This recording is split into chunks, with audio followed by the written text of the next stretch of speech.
Raider Nation, what's going on? It's Mitchell Renz here, host of the Raider Report. And coming up on today's show, 5 players that the Las Vegas Raiders should consider trading if it helped them get the number 1 overall pick. For those of you that do not know, I put out on Twitter, at Mitchell Renz 365, and on Instagram, this trade idea that Bleacher Report threw out there around the Raiders, trading up to get the number 1 overall pick. And like I always do, I want to know what the nation has to say. If you did not see the trade, this was the deal. The Bears, they got pick 13 and 44. They got a first-round pick in 2025, a second-round pick in 2026. They also got Jakobi Meyers and Maye. I saw a lot of people were upset about this deal, so I figured on today's show, okay, I'm going to throw in a player that I believe if it was needed to be the cherry on top, guys that I'd be willing to move on from if it meant us getting a top quarterback in the 2024 NFL Draft. My question, though, is I got to know, would you make this trade if this meant that the Las Vegas Raiders got the number 1 overall pick and they could take any quarterback that they wanted? Would you do this? Yes or no? For me personally, I don't want to trade away Maye.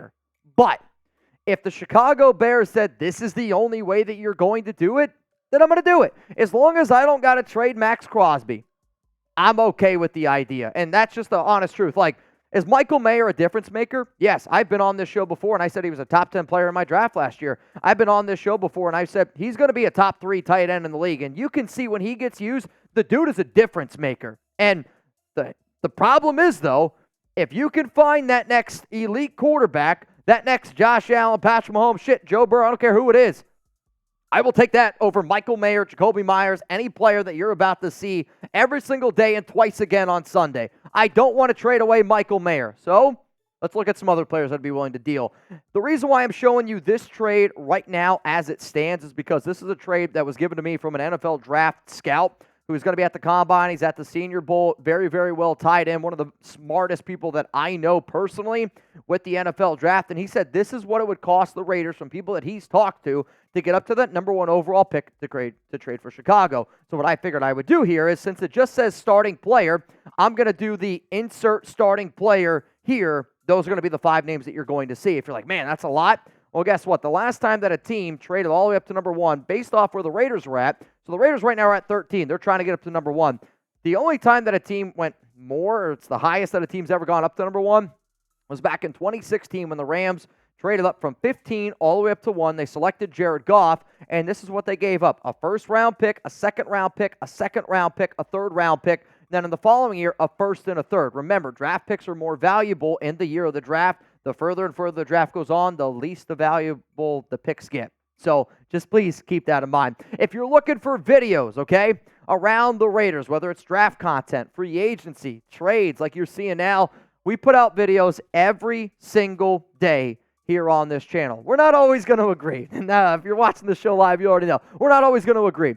But I think the best part about this show is you're not always going to agree with your friends. You're not always going to agree with your family. But at the end of the day, we can shake hands, we can share a beer, and we can root for the Raiders. Because the only reason why I do this show is to be able to hang out with all of y'all and hope that what I say potentially happens, and then the Raiders ultimately can win a Super Bowl going forward. And the reason why I'm making this video is because I think if you get that number 1 overall pick, that puts you in Super Bowl contention. So what I ended up doing here is I reached out to a Bears source here, and I said, all right, man, give me the top 8 biggest needs here for the Chicago Bears. At number 1 is the quarterback. However, if you're trading up for the number 1 pick, quarterback really isn't a position, obviously, that Chicago is going to be looking for because you're going to keep Justin Fields. So what I really tried to concentrate here on is, okay, can I give the Bears a receiver, a center, an edge, defensive tackle, safety, running back, or tight end? And I know there's going to be some people out there, well, Mitch, why are we trading up for number 1? Why can't we trade for 2 or 3? To me, if you're trying to trade up, the team that's the most likely to trade that pick, I don't see New England trading it, and I do not see the Washington Commanders trading it. Therefore, I believe the easiest spot to go up is number 1 to the Chicago Bears. So the first player coming up here on my Raiders trade candidates is Byron Young. But Mitch, you said starting caliber player. I hear you loud and clear.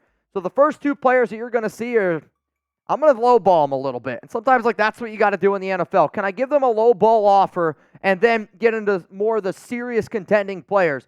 Or if you're the Chicago Bears, who have already shown that, you know what, we didn't want Alex Leatherwood. Chicago ended up taking him. Sure, it was off waivers. But Byron Young was drafted in the 3rd round. Number 74 overall out of the Alabama Crimson Tide. Right?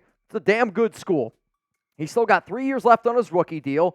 And maybe if you're the Chicago Bears, where defensive tackle is a little bit of a team need, you go, well, you know what? We actually had a high draft grade on Byron Young. I don't know what the draft grade is for Chicago on Young. Some people did have him as a round 2 type of player. I had him personally in late round 3, early round 4 is what we had him here at Chat Sports. And you're going to eat a little bit of money. It is what it is. He was drafted by the McDaniels and Ziegler regime, so could you potentially move on from him? Sure. He barely played this season. He was not really able to get on the field because he was unable to stay healthy. It was reported that he was looking okay in the offseason, and I don't know if it was just because he fell way behind other players, which other players did absolutely positively outplay him. John Jenkins, Adam Butler, Jerry Tillery, Bilal Nichols all outplayed him. And I get it. You're going to lose some talent here on the interior for the simple fact of Jenkins is a free agent, Butler's a free agent, Bilal Nichols is a free agent, and then you're left with a lot of undecided pieces. And, you know, Jerry Tillery is another name that I consider throwing in here because he doesn't have the greatest relationship with his former GM, Tom Telesco, now current GM. So Byron Young is a candidate here that I would absolutely throw into the trade, and some people might say it's not enough. If I got to trade 2 players like the Jakobi Meyers, Michael Mayer thing, guess what? I will throw Byron Young into that mix, and if I need to, I'll throw in another guy because I want to get to number 1 that freaking bad. Before I show you the other 4 players that I am willing to say bon voyage to, I want to say hello to our sponsor here, Prize Picks, and if anybody wants to get started, hey, go to prizepicks.com/CLNS and make sure that you use code CLNS for a first-time deposit match up to $100. Prize Picks is really simple to play. I can make my picks and submit my entry in less than 60 seconds. Quick withdrawals, easy gameplay, and an enormous selection of players and stat types will make Prize Picks the #1 daily fantasy sports app. Go to prizepicks.com/CLNS and use code CLNS for a first-time deposit match up to $100. I think there's a lot of Raider fans out there that are torn. Do I root for the 49ers or do I root for the San Francisco or do I root for the Kansas City Chiefs? Or you can root for your picks, which I'm telling you right now, that's what I'm going to do. This right here, 20 to win $200. Patrick Mahomes, give me the more on that one. He just needs 1 passing yard. Brock Purdy, more, 11.5 rushing yards. He had over 50 this past week. Pacheco, 7 straight games with a touchdown. I'll take the more on that. And then Kyle Juszczyk, got to catch 1 football. If all this hits 20 to win 200, bottom line is this. I'm going to be super occupied during the big game, and I think anybody that tries out Prize Picks, whether you want to do NBA, whether you want to do the NFL, any sport out there, you're going to have a lot of fun, even in games that you don't even really care about. Heck, I went to a Dallas Mavericks game on Monday night with my fiance, Alex, and I don't care about basketball. I'll tell you right now, I do not care about basketball. But guess what? I put down $10 on a few Mavs players. I didn't win. That's part of it. But the entire game, I'm sitting there cheering for rebounds. I'm sitting there cheering for assists. I'm sitting there cheering for 3 points scored on players that, I'll be honest, I don't even really know all that well. Why? Because I had a chance to win some money on Prize Picks, and you can too. Go to prizepicks.com/CLNS. Let's go to the next player here. At running back, it's Zamir White.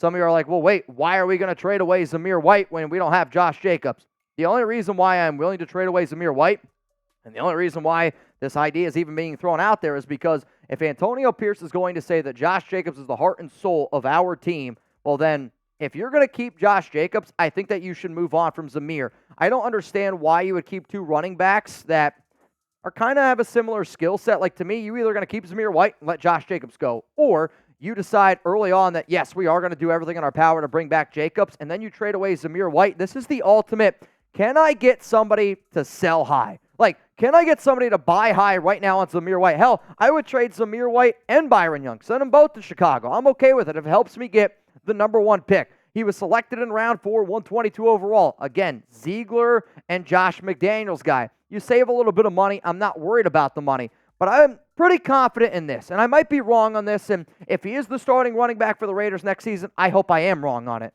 I don't know if you're ever going to see a better 4-game stretch by Zamir White for the rest of his career. I don't know if it's going to happen.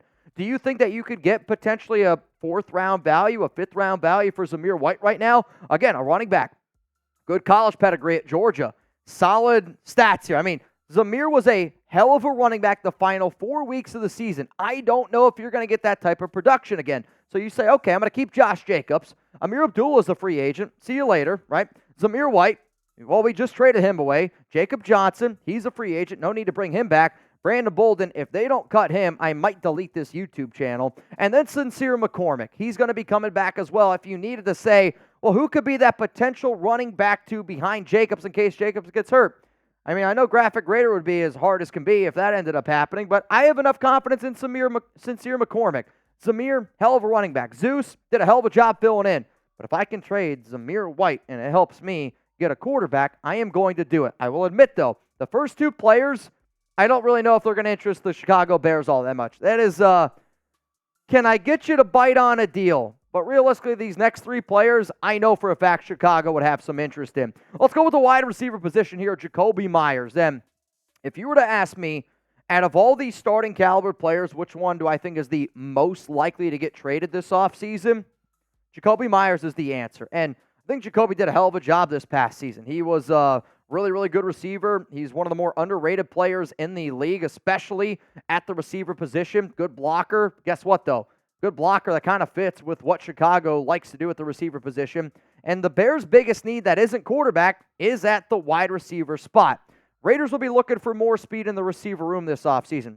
Antonio Pierce said it as presser. If you are looking at some of the offensive coordinators that this team might bring in, then Jakobi could be out. Like, if Cliff Kingsbury is the OC, I'll say it right now, I believe Jakobi Meyers gets traded if Cliff Kingsbury is your OC. If you end up keeping a guy like, if you keep Clint Kubiak or hire Clint Kubiak, or if you hire an Alex Van Pelt, then I actually think you keep Jakobi Meyers.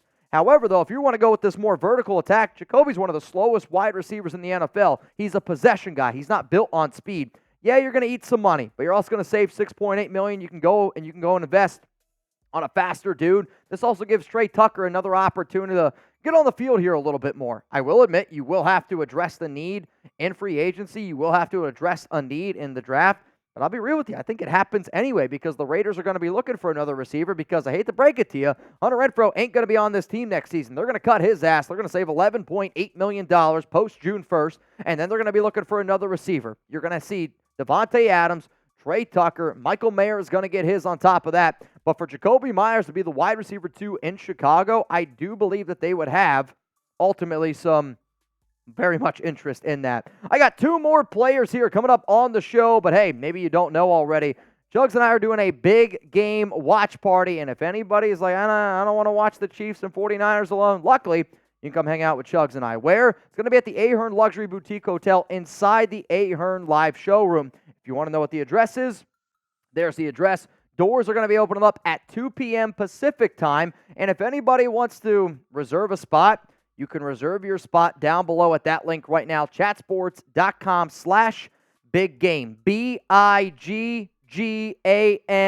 That link is going to be available to y'all down in the comments and down in the description of today's show. So from what I understand, this venue is actually going to be able to hold up to 200 people. I was originally told 85. It's going to be able to hold up to 200. And Chugs and I are going to be on the stage. There's going to be a full bar there, but you do have to pay money to reserve a seat. Let me make this very clear, though. It is 100% free to attend this event. I just can't guarantee you a spot if you do not pay. However, though, I feel like we have a really freaking awesome deal here. You can do the happy hour pass, which is unlimited craft and draft beers and unlimited happy hour bites. So it's a bunch of like tailgating food, and it's good tailgating food. You can do all that. In fact, if you want to see what the food is, it's listed down there on that link. That's $99. Or you can go the VIP pass, which is everything that the happy hour pass is, unlimited food, unlimited drinks, but you have the opportunity to check out both levels of our showroom. And this, if you want to actually join the Raiders Report, like chug a beer with Chugs and I, you want to, I don't know, take a shot with Chugs and I, hop on the live stream and scream Raiders, I recommend getting the VIP pass. In Las Vegas, during the big game, you will not find prices like this. I can guarantee it. So if you want to come party with Chugs and I for the big game, I don't want to be rooting for the Chiefs. I don't want to be rooting for the 49ers. So we might as well hang out. We might as well have a time together. Reserve your spots now because I just checked. They are already going very, very quickly. Or you can roll the dice, show up for free. You can still meet Chugs and I, but I can't guarantee that you're going to be able to get a seat. And I want you guys to at least be able to get a spot. All right, let's go to the next player here on the show. It's Dylan Parham, center, offensive guard. The reason why I listed him here as a center is because if you're trading Parham to the Chicago Bears, Well, they want a center. Like, one of their biggest needs right now is center. And you're like, well, Mitch, he's a left guard. He's played left guard his first 2 years in the NFL. You're right. You are 100% right. He has played offensive guard his first 2 years in the NFL. But here's the thing. I believe the reason why the Raiders drafted him is because of his versatility. And Parham played center at the Senior Bowl. He's also played basically all over the offensive line from his time back at Memphis. And yet again, you're going to see a trend here. McDaniels and Ziegler guys, time and time again, when a new regime comes in, they move on from the old regime players. I mean, how many times have we seen it? It's going to happen again. This guy was selected in round 3, 90th overall. He's a good offensive lineman. Yeah, you save some money. You're going to eat some money. I'm not worried about the money. The only money that I'm going to worry about is the next player coming up here. But for Parham, it's hard to find a dude in his first 2 years that has had over 2,000 total snaps. His PFF grade last season, 60.4, a pass blocking grade, a run blocking grade, which aren't great considering the fact of what I was expecting out of Parham. But if you're the Chicago Bears and you could potentially find your starting center, you got to go for it. I will admit, though, if you're willing to trade away Dylan Parham, you are absolutely positively bringing back Andre James. Or you are absolutely positively bringing back Jermaine Illuminor, or like, you have to bring back one of those free agents. You cannot go into the offseason. You cannot go into the draft being minus your starting left guard, center, right guard, right tackle. Like, you better hope that Thayer Munford's ready to step up to the plate. You better hope that Jermaine Illuminor is willing to come back on a cheaper deal. But I do think if you trade away Dylan Parham, then you better figure out a way to bring back Andre James and put him at center. That's what I believe. And the last one is the one that I'm very curious to see where the nation goes. And the reason why he's listed up here is because I had a Bears source reach out to me and said, well, what about edge? And at first they go, Malcolm Koonce. And I said, to be honest with you, I think that the Raiders would be more likely to trade away Tyree Wilson than Malcolm Koonce. Maybe I'm wrong in saying that. Koonce did a lot of good things with Antonio Pierce and Patrick Graham. Tyree Wilson, though, his upside is it's insanely high. I'm being real with you. So here we go. Tyree Wilson. If I needed to trade away Tyree Wilson to get the number 1 overall pick in this year's draft, I'm doing it. And look at the money. The dead money. The Raiders are eating 11.4, and here's the thing. It don't save you anything in the cap. It even takes away money from your cap, 5.7 mil. But the Bears need a defensive tackle and an edge rusher. So can I kill 2 birds here with 1 stone? And out of all the players that I just mentioned here, he's the guy that has by far the most value. I know he wasn't exactly what Raider fans were hoping for, but he was the number 7 overall pick in last year's draft. And if he can play DT, he can play edge. Like, there's some value in on all of that. And Wilson did get put into a bad situation because Chandler Jones went Chandler Jones on us. But you saw Tyree get better and better and better as the year went on. But my bottom line is this. If you told me between Malcolm Koonce and Tyree Wilson, which out of those players would I rather keep on the Raiders, I'm actually going to keep Malcolm Koonce. However, I want to know what you guys have to say about this one. And don't just pick Malcolm Koonce because that's what I said. Because realistically, it might be the unsexy, unpopular opinion. Because what do I always say? Go for the home run. Tyree Wilson, to me, can be a home run. I don't know if Malcolm Koonce can. He's going to be a great double. He's going to be a solid player for this team. But you better make sure that you figure out a way to extend him. Like, if I'm making this trade, I'm giving Malcolm Koonce a contract extension. Let's be real about this. But what would you do if you had to pick one to trade away? Chicago looks at you and goes, all right, 3 picks in 2024. It's 13, 44, 77, and 3 picks in next year's draft, 1st, 2nd, and 3rd. But I want Malcolm Koonce. And you go, I'm not giving up Malcolm Koonce. And they go, well, it's either Tyree Wilson or Malcolm Koonce. What do you do? To me, I'm going to say goodbye to Tyree Wilson, and I'm going to keep Malcolm Koonce here on this team because I believe he's a better fit with Patrick Graham and Antonio Pierce. But I want to know what you guys have to say, who you trading away. So here we go one more time as our Raiders trade candidates that I would be willing to ship off if it meant me getting the number 1 pick. However, I did want to say that I do have a few honorable mentions, and the names that you're about to see are names that just don't have quite the value, I would say, that some of those other players did have based on some of the needs that Chicago has. Hunter Renfrow. Bottom line, Renfrow doesn't have a lot of value. I've been told by multiple sources in the NFL that you're looking at like a 7th round pick, right? Like, that's what Renfrow is with his contract. Jerry Tillery. I thought about Tillery. He does have 1 year left. And the reason why I think Tillery could be another name to keep in mind is, remember, Tillery was drafted by Telesco with the Chargers, and their relationship did not end great. I'm hoping that they can move past it, and he can still be a reliable player because we do need some depth there at DT. Divine Diablo at linebacker. Jacorian Bennett at corner. Again, not a lot of value. Part of that old regime. Chris Smith, same thing. Not a lot of value. Part of that old regime. Could a team like Chicago, who it seems like right now, if you're going to make a trade for that, you're really trying to stock up on young talent.